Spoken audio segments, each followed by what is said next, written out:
Alright y'all, welcome back to the channel and to some more handgun testing. And today we've got a loading that we have not tested yet, but it's a very popular, very common option that a lot of people really trust. I have never had a problem with these particular type of loadings either, but I've never really got to test them other than just a little bit of range shooting. So I'm definitely excited to see what they can really do when we actually put them to a little bit more of a scientific test anyway. We should see some very reliable performance from them, especially since they're a pretty common law enforcement loading as well, so we'll see how they really do. So as for the loads we're running today, I brought out some of these Speer Gold Dots. These ones are a 9mm 124 grain plus P loading. Velocity claim is 1220 for these. And if you've been around kind of the handgun scene for any length of time, especially for law enforcement or defensive application purposes, the Gold Dots are pretty high up there on a lot of people's lists. A lot of law enforcement agencies use the Gold Dots, and a lot of people trust them in home defense or EDC type of setups as well. Doesn't have to be the plus P variation, and they have different bullet weights as well. But either way you look at it, there's a lot of trust behind them, and typically from what I've seen, they're pretty reliable and they pretty well always do their job. So we'll see what these can do today. Typically 124 grain plus P loadings are my personal favorite when it comes to an everyday carry setup, especially since a lot of people are running much shorter barrel lengths. Sometimes that plus P can get you that little bit more velocity from those really short barrels.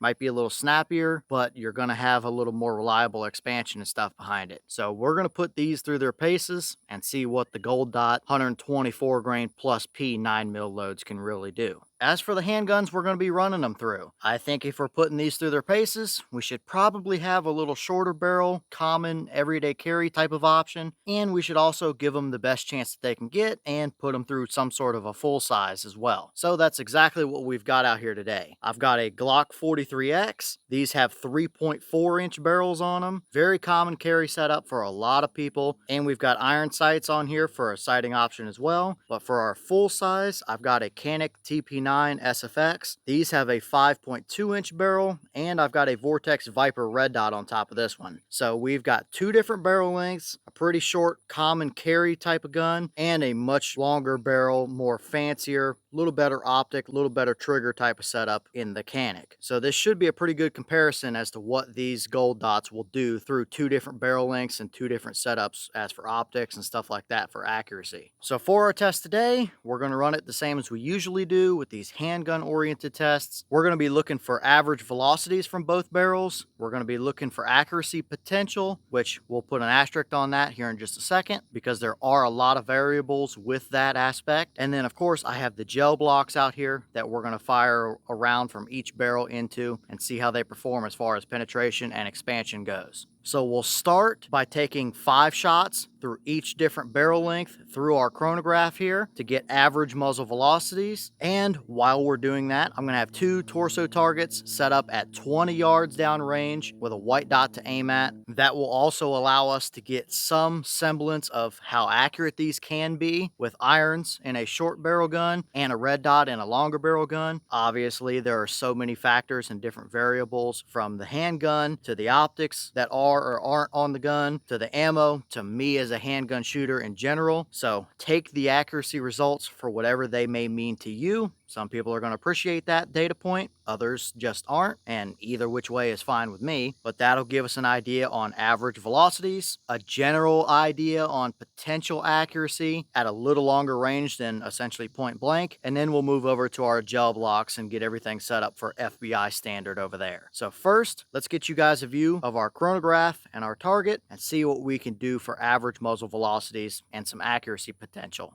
Alright, so first up, we've got our Glock 43X. This has a 3.4-inch barrel. I've got 5 rounds loaded up in the mag. The target that you're going to see is at 20 yards. I'm going to take and push this gun right into the frame of my lead sled with a good rest to set my wrist on. Obviously, this is not going to be a perfect shooting position for me necessarily, but it's a very stable rest that I've used a bunch of times, so I know that it works. So first, 5 rounds through the 43X.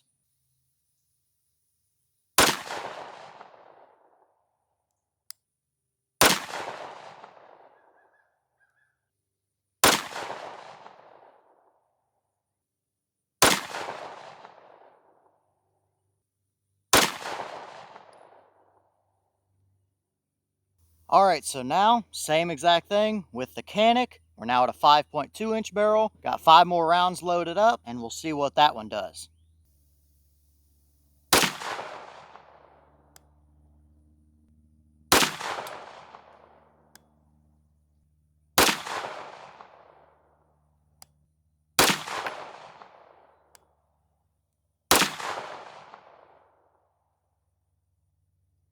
All right, so quick run through for our chrono velocities before we look at our target. We'll start with the Glock 43X. This is a 3.4-inch barrel. The box has a claim of 1,220 feet per second, although I definitely did not expect to see that number from that short of a barrel. Typically, 1130s or so on average from a 124 plus P is pretty normal from that gun. But we had 1112, 1132, 1107, 1135, and 1136 for an average at 1124, so 96 feet per second below their boss claim. Like I said, about 1130s or so is pretty normal for a 124 plus P. And we had an extreme spread of 29 and a standard deviation of 12, so decently consistent velocities as well. And at the average of 1124, that gave us 348 foot-pounds of muzzle energy from our 43X. And I should also mention real quick, I did take my time shooting all these shots. I just edited the clips a little bit shorter to save time. So I figured I'd mention that real quick while I'm actually sitting here editing it, since I didn't when I was out in the field. As for our Canik, we now have a 5.2-inch barrel, still same 1220 velocity claim. We had 1208, 1204, 1232, 1239, and 1235 for an average at 1223. So almost hit the 1220 right on the mark with that. So they definitely have that claim from a full-length barrel with an extreme spread of 35 and a standard deviation of 14.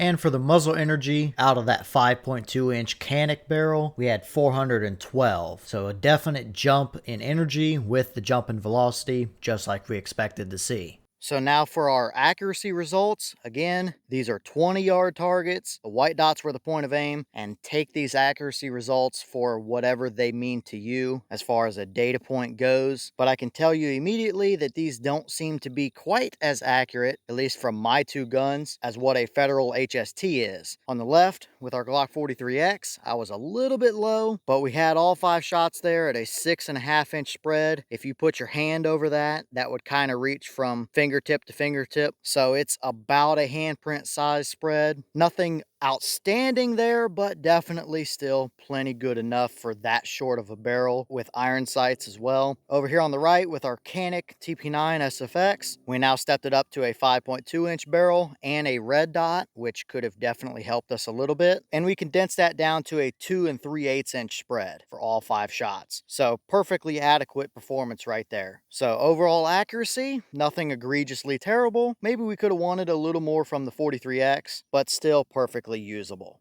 Okay, so now we're on to our gel blocks here. I've got 2 16-inch blocks of 10% clear ballistics gel lined up. Of course, I've got the clothing test pinned up here on the front of them as well. That is to FBI standard, which is a layer of denim, a layer of fleece, and 2 slightly different thicknesses of cotton t-shirt material. That's what we've got. The FBI is looking for between 12 and 18 inches of penetration, which should land us somewhere on average about the seam here right in the middle of these 2 blocks. That's the kind of ideal range that we're looking for. FBI says to fire it into the blocks at a distance of 10 feet. So I've got 10 feet walked off that direction with our chronograph as well, so we can calculate some energy numbers. So we'll get you guys a good view of these gel blocks. We'll start by taking a shot with our 43X. We'll see how that does, and then we'll move on to our Canik with a little bit longer barrel. But first up, the 43X.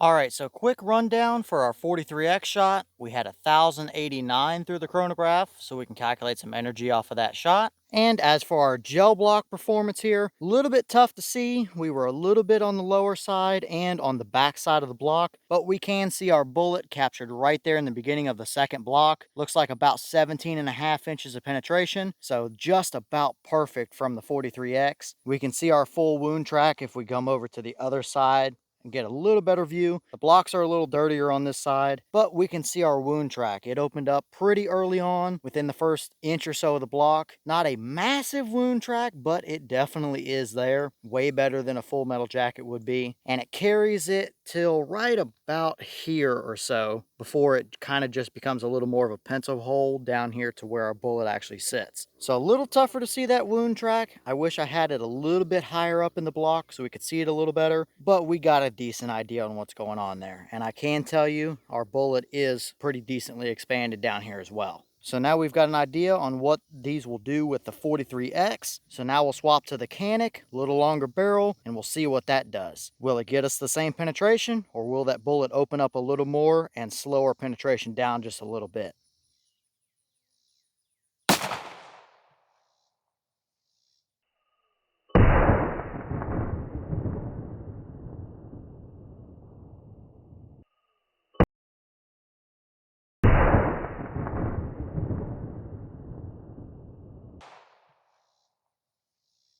All right, and for our Canik shot, we had 1227 for a velocity, so we can use that to calculate some energy as well. But moving over and looking at our gel block, the little bit higher wound track is our shot from the Canik. You can see immediately, definitely a little bit larger of a permanent channel right there than what we had right below it from the 43X. Pretty comparable, but definitely a little more damage with the little higher velocity. Probably because the round opened up a little bit more. We'll see about that when we pull them out of the block. But as far as penetration goes, you can see our new bullet sitting just a hair shorter than what we got with the 43X. It's right about 16.5 inches versus 17.5. So pretty comparable performance there overall. Not a ton of difference, and both of them are right in the 12 to 18 inch range that the FBI wants to see. Both of them expanded seemingly pretty well. We've got two pretty good wound tracks, especially now that the sun is coming out. You can definitely see back in there the difference between the tracks. The 43X on the bottom, the Canik on the top. We carried them out about the same to about midway through the first block until we started tapering off just a little bit in our tracks. But we've got two nice expanded bullets sitting right down here just in the front of the second block. So let's pull those out. I don't think they really cared about our clothing that was pinned up here or anything at all. So this should be some pretty nice performance for us. We'll pull those out of the gel, take them into the bench, measure them, weigh them, and see what we've got. All right, so now we're in here at the bench and we've got our Speer Gold Dots sitting here nice and pretty. We can see exactly what's going on. Both of them definitely did their job just fine. Here's what we started life as for a reference point, and both of them opened up very nicely. These are a nickel-plated case with a sealed primer pocket as well, based on what they're claiming anyway. But both of our bullets did exactly what they were supposed to do. If we look at these side by side, the bullet on the left here is from our 43X, and the bullet on our right is from the Canik. You can see a little bit longer barrel, definitely peeled the petals back a little bit farther than what we saw with the shorter barrel. No surprise there, a little bit different velocities, a little bit different performance. But still, both of them did just fine. As for max expansion, our 43X bullet is right at 0.536 on the widest parts across, and the bullet from our Canik with the longer barrel is a little bit more open at 0.602. So yet again, a little more expansion with a little more velocity. As for the weight, these are supposed to be 124 grains. Our bullet from the 43X is 124.8, so a little bit above that. Maybe there's a little piece of gel or something stuck in there somewhere, but pretty well right on the money still. Didn't lose any material. And the bullet from our Canik is 124.4.6, something about like that. Still didn't lose any kind of weight whatsoever. A little bit over 124 for both. Very much what I would expect to see there. And as far as our energy numbers go for these two particular shots, the bullet on the left from the 43X was 1,089 feet per second. That would have given us 327 foot-pounds of muzzle energy. And the bullet on the right from the Canik with a little bit longer barrel gave us 1227 through the chrono and a muzzle energy of 414. So definite energy jump with the extra velocity for sure. And we also saw it with how expanded each of our bullets were as well. All right, well, what do we think about the performance here of the Speer Gold Dot 124 grain plus P 9mm loads? Overall, They did exactly what they were designed and intended to do, just like I expected out of a Gold Dot loading. Again, my first choice for my everyday carry setup is still the Federal HSTs personally, but I wouldn't have any issues running the Gold Dots either. A lot of people run them, a lot of law enforcement people run them as well. So you would imagine if they've built this kind of reputation, enough where a lot of law enforcement agencies are going to use them. I know, yeah, it's a government agency. Sometimes their stuff is absolutely junk, but they've built up a reputation of being pretty reliable, and that's kind of what we saw here. From my guns, they may not be quite as accurate as the HSTs are at a little longer range than point blank, but if you're carrying these for a defensive scenario and you're talking a few feet worth of distance, ain't gonna make one bit of difference. You see what we got in the gel blocks. Pretty much perfect penetration. I definitely prefer to see on the higher end of that 12 to 18 inch window, and that's right where we were. It's right between 16 and 18 inches. So perfect penetration in my book. Both bullets expanded. They did not care about the clothing at all, although the longer barrel definitely expands a little bit more, to no one's surprise really, but very comparable performance overall in the actual block from two different barrel lengths. So ultimately, not really too much to argue with. The Gold Dots did what the Gold Dots do. It's about exactly what I was expecting out of them. So that's always great to see that they still are seemingly pretty reliable. But let me know your thoughts down below. Is that about what you expected? Were you a little surprised one way or the other? Have you tested any of the Gold Dot loadings? Whether it be 9mm, 40, 45, whatever the case is, different grain weights of bullet, different barrel lengths, and if so, what kind of results have you seen? Are these the loads that you carry in any of your setups? Or is there another option that you still prefer? And what other loadings do you want to see us test when it comes to handgun platforms like this into the gel and stuff? Let me know all that down below. But with that being said, I've got some more testing to get done for you guys, so I'm going to get back to it. As always, you have the channel Instagram as well as the mailbox where you can send stuff if you'd like. All that information will be in the description if you're interested in it, but I'm going to get back to it, so I'll see you all in the next one.